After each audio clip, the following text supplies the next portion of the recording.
Welcome back. So what do you have for us, Sue-Anne? Well, when you listen to that music from Carl, know that we can change. But to do that, we've got to answer the question, are you holding on to flawed premises? I found that I have some beliefs that I've picked up over time that are not sustainable when I really take a look at them with an open mind and heart. Many times we've come into alignment with beliefs because they are based on flawed premises. We've come to believe them to help us navigate perhaps a challenging childhood, or to feel loved by our parents by believing as they do. Perhaps it's that way we have made it possible to feel accepted in the community we live in, or the business that we work in. When we hear a false premise over and over, we can begin to believe it and then actually start repeating it. Our own sense of intelligence and inner knowing is actually bypassed, and we now attract evidence that supports that false premise. So you have this belief running. It's like a pattern that's reinforced over and over again, and you end up looking for it. Is that... Exactly. You end up looking for it in your environment, and you attract other evidence that supports it. To take a look at these old beliefs, you have to actually stand back from them and allow yourself to really look at everything associated with them and see if they are true for you as an individual right now.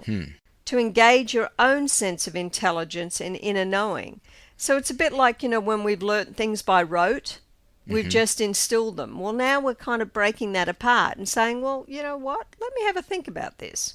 So to help yourself as you release old beliefs and their flawed premises, what I'd like you to do is please practice the following. The first thing is don't take anything personally.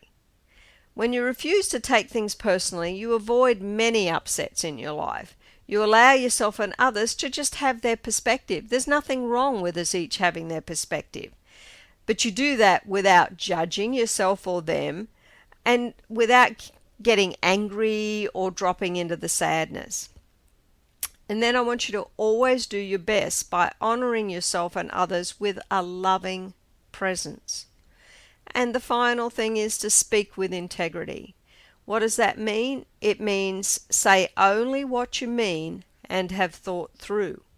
No gossiping and no denigrating yourself. So let's be willing to look at our old beliefs and especially the premises that they're based on. So what we're going to do right now is we're going to align with some intentions that are going to support us in doing this. What do I mean by that? Well, to align with something means that you have to integrate that intention into your body. You have to be on the same frequency as it, so you can hear it and express it in your life.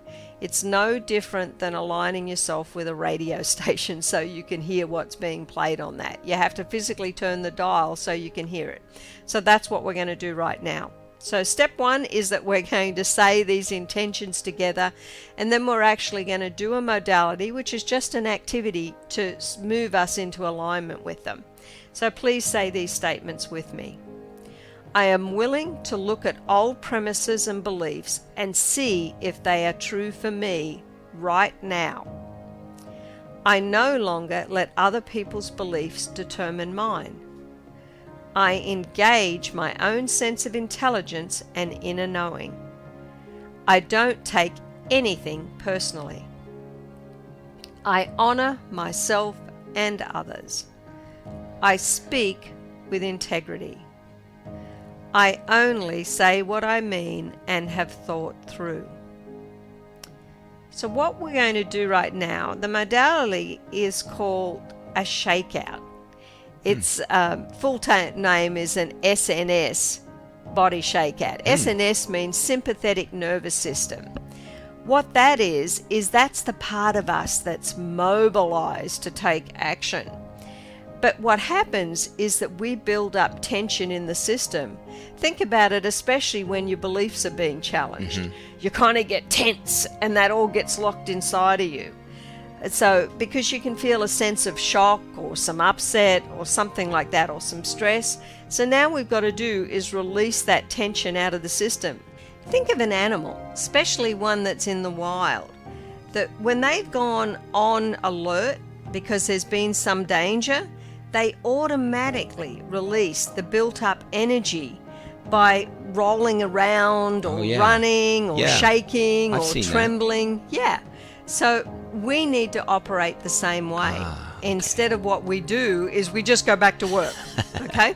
So we're not going to do that. We're going to learn a new way to do things. So what we're going to do is a body shakeout. Now, this is not difficult. All you do is you start by shaking out your wrists. So just shake your wrists. Okay? Now shake your wrists and elbows. Now do this as vigorously as you can, including your shoulders. And now include your neck in the shakeout, as well as your wrists, elbows, and shoulders. You know, we're going to need to get a camera on us one of these times. Yes. Now shake out your chest and your hips. And ladies, let those girls shake too, okay? Man.